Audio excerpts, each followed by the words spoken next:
Olá, gente. Voltamos aqui com mais um bloco da aula sobre recurso em sentido estrito. Estou lendo e tentando explicar para vocês todas as hipóteses de cabimento do RES, que é o recurso em sentido estrito. E chegamos lá no inciso 17, deixa eu abrir aqui, chegamos lá no artigo, no inciso 17, onde disse que caberá a rese das decisões que decidir sobre da decisão que decidir sobre a unificação de penas. E eu disse para você, não cabe mais rese, e sim agravo em execução. O rese foi revogado tacitamente pelo artigo 197 da LEP e cabe agora agravo em execução. Beleza? Tranquilo em relação a isso? Continuando, então, agora no inciso 18. O que diz? Caberá a rés da decisão que decidir o incidente de falsidade. O que é isso? Incidente de falsidade. Vamos lá. Durante, tem o suposto crime. Aí já vou pular, viu? Já vai para denúncia. A instrução começa. Durante a instrução, vamos supor que alguma parte ou o próprio juízo levante uma suspeita e instaura um incidente de falsidade. Desta decisão que decidir sobre esse incidente de falsidade, cabe, por qualquer parte que se sentir lesada, que não concordar com essa decisão, cabe o rés. Ok?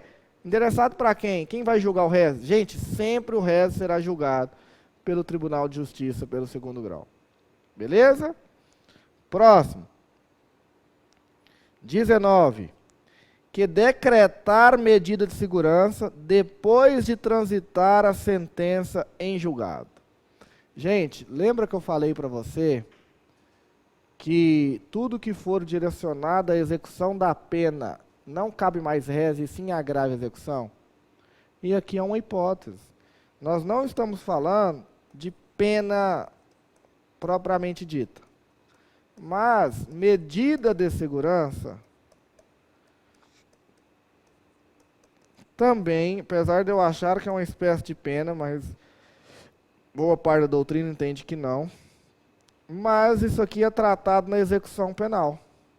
Logo, tudo que for afeta a execução penal, pena ou medida de segurança, não mais caberá o rés, e sim agravo em execução. Ok? Da mesma forma que eu expliquei lá na situação da unificação das penas. Então, 20. Quem impuser medida de segurança por transgressão de outra. Se essa situação for no decorrer da execução da pena ou da medida de segurança, no caso de medida de segurança, não mais caberá rés, e sim agravo em execução. Beleza? Deixa eu explicar uma situaçãozinha para você entender melhor aí na sua cachola como é que funciona essas situações de execução da pena e tudo mais. Nós teremos uma aula específica de agravo e execução e tudo mais, mas deixa eu explicar aqui agora.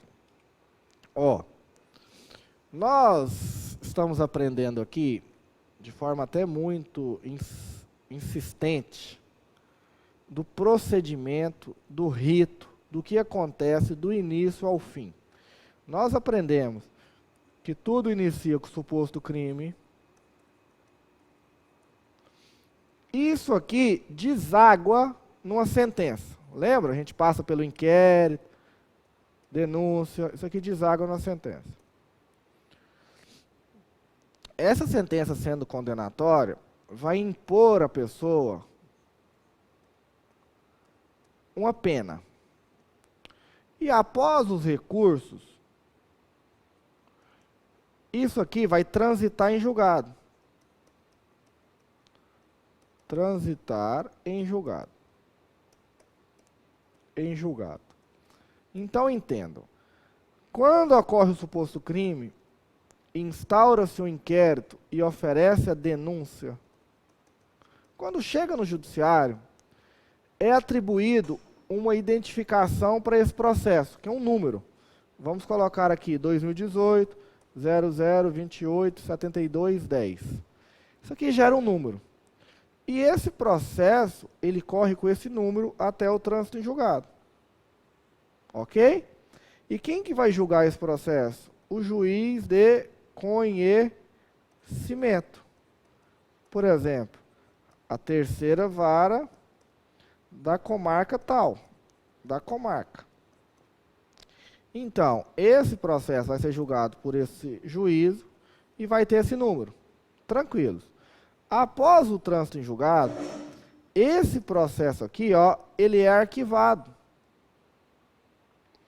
E o cidadão começa a cumprir a pena, gera um novo processo, com outro número, 2019, 10, 20, 30, 40.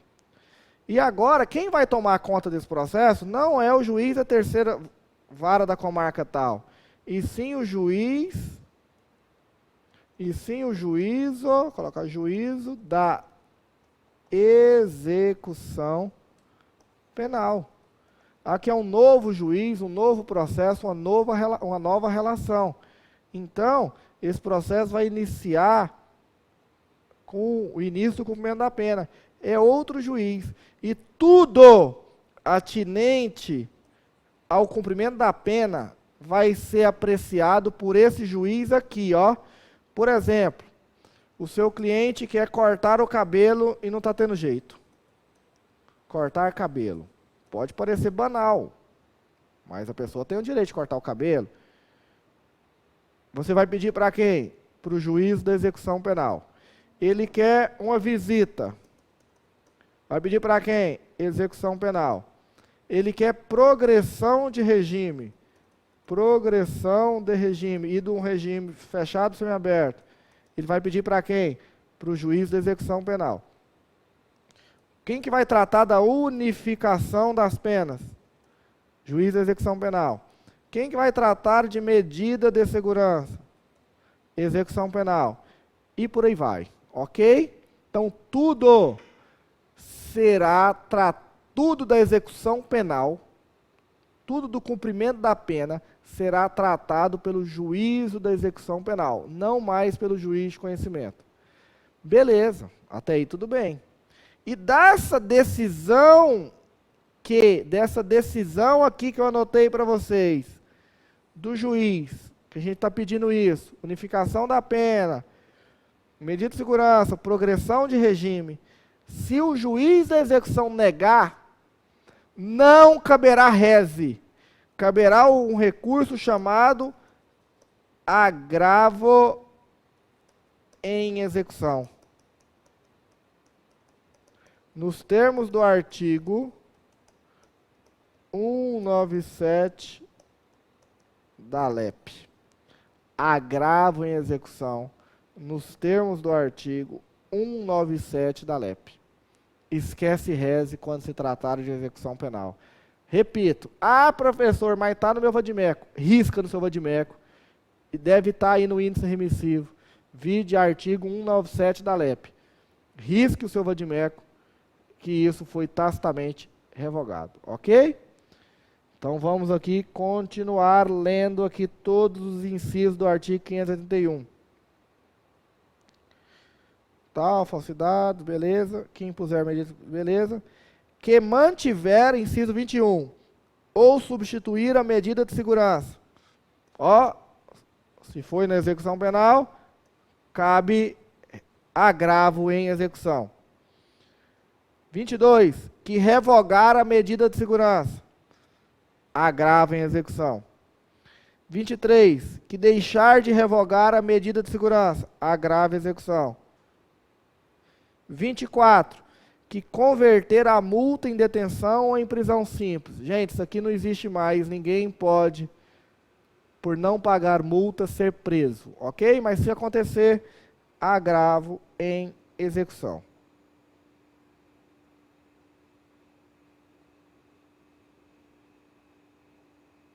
Dúvidas sobre isso? Lá no Instagram, @danilovasconcelos.adv.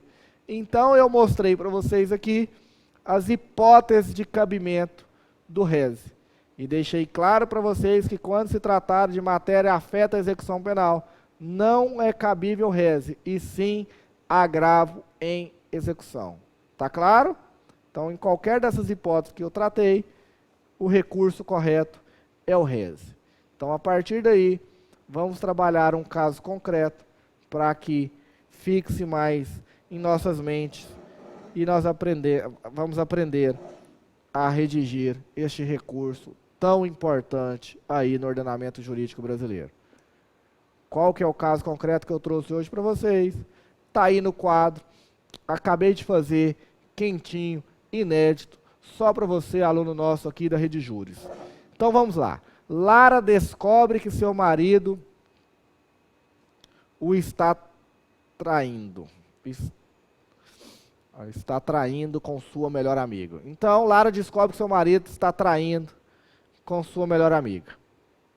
Certo dia, ao chegar em casa, depara com os traidores deitados na cama do casal. Lara, transtornada em presenciar aquela cena na própria cama, se apodera de uma faca e desfere uma facada no peito do marido, que morre. Em razão disso, é denunciada por violação ao artigo 121, parágrafo 2º, inciso 2 e 4 do Código Penal. A acusação alega que houve motivo fútil e o crime foi cometido de tal forma que tornou impossível a defesa da vítima. A audiência, que correu na primeira vara criminal dos crimes dolosos contra a vida da comarca de Goiânia, foi tranquila. Lara confessou o crime. A única testemunha ocular afirmou que antes da facada houve uma discussão e Lara havia falado que iria até a cozinha pegar uma faca. Em alegações finais, o MP requereu a condenação nos termos da denúncia. A defesa também apresentou seus memoriais. O juiz pronunciou Lara acatando o pedido ministerial, ou seja, reconheceu a existência das duas qualificadoras supramencionadas. Você, na qualidade de advogado, é intimado dessa decisão intermediária. A intimação se deu no dia 2/8/2019, sexta-feira. Redija a peça processual cabível, apontando o último dia de prazo. Um caso tranquilo, um caso clássico aí para trabalharmos, que vai dar para aprendermos de uma forma bem tranquila a redigir essa peça, a identificar essa peça. Então vamos lá. Nós vimos lá no artigo 581 do Código de Processo Penal as hipóteses de cabimento do RESE. E aqui nós percebemos que o juiz pronunciou nossa cliente, que é a Lara. Houve a pronúncia. O juiz pronunciou o réu, no caso, a ré. Dessa decisão, cabe recurso? Cabe. Cabe o recurso em sentido estrito, que é o RESE, nos termos do artigo 581, inciso 4. Olha lá o que diz. Que pronunciar o réu. Está de forma cristalina, não tem dúvida. Pronunciou o réu, cabe o RESE. Então vamos lá fazer as nossas anotações necessárias para que não passe nada despercebido. Qual que é a nossa cliente? Lara. Ótimo, já apontamos a cliente. Qual que é o crime imputado? Crime imputado, artigo 121, parágrafo 2º, inciso 2 e 4 do Código Penal. O que é isso? Homicídio por motivo fútil e por uma situação que impediu ou dificultou a defesa da vítima. Beleza. Qual que foi a decisão? Pronúncia. pronúncia. Logo, a peça cabível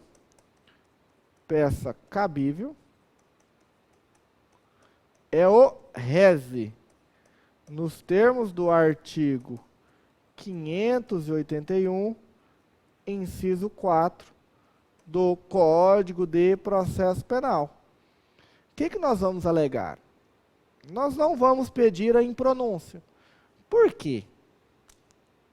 Porque aqui não tem argumentos, o caso concreto não nos deu argumentos para tal tese defensiva. Por quê? Por qual razão? Porque nossa cliente confessou e a testemunha afirma claramente que foi ela que deu a facada. Então não tem argumentos, segundo o caso concreto, para nós requerermos a absolvição. Então nós não vamos pedir algo impossível. Nós vamos dentro das possibilidades do caso concreto. Quais são elas? As retiradas das qualificadoras.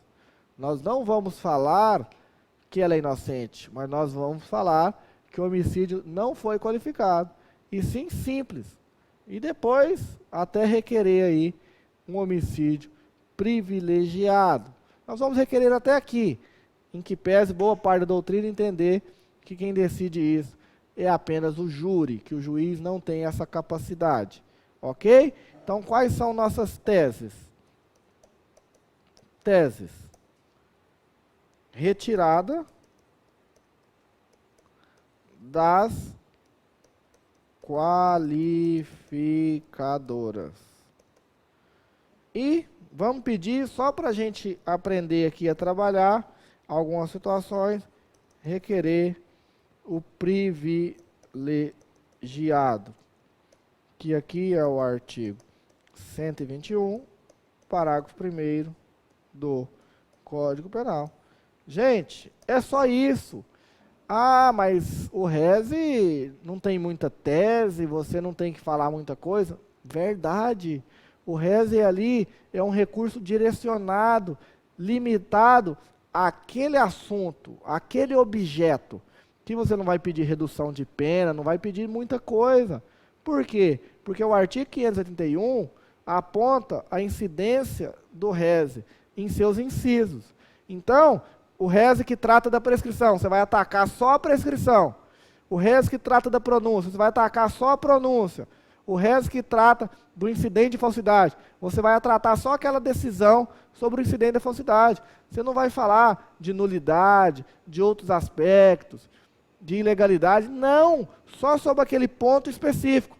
E aqui se trata da pronúncia. Então, nós vamos, a pronúncia naqueles termos, ou seja, no homicídio qualificado. Então, nós vamos bater aqui só em relação à pronúncia. Ponto final, parágrafo. Não vamos ter que adentrar em outras teses defensivas, em outros pontos. É só em relação à pronúncia. E as nossas teses são essas: retirada das qualificadoras e o reconhecimento do homicídio privilegiado. Ponto final, sem delongas. É isso que nós vamos fazer. Então, partimos aí para uma situação interessante. Temos que fazer duas petições, lembram? Uma petição de interposição para o juízo que prolatou aquela sentença de pronúncia, aquela decisão de pronúncia, que é o primeiro grau, e as razões que serão endereçadas para o Tribunal de Justiça, no caso aqui o Tribunal de Justiça do Estado de Goiás. Por quê? Porque o processo tramitou, ou tramita, na primeira vara criminal dos crimes dolosos contra a vida da comarca de Goiânia. Qual que é o Tribunal de da comarca de Goiânia? Qual que é o segundo grau de Goiás? Tribunal de Justiça do Estado de Goiás. Então, a peça de interposição para o primeiro grau e as razões recursais, como fizemos na apelação, ok? Direcionada aí ao Tribunal de Justiça. Após o intervalo, vou redigir aqui a peça juntamente com você. Beleza? Grande abraço.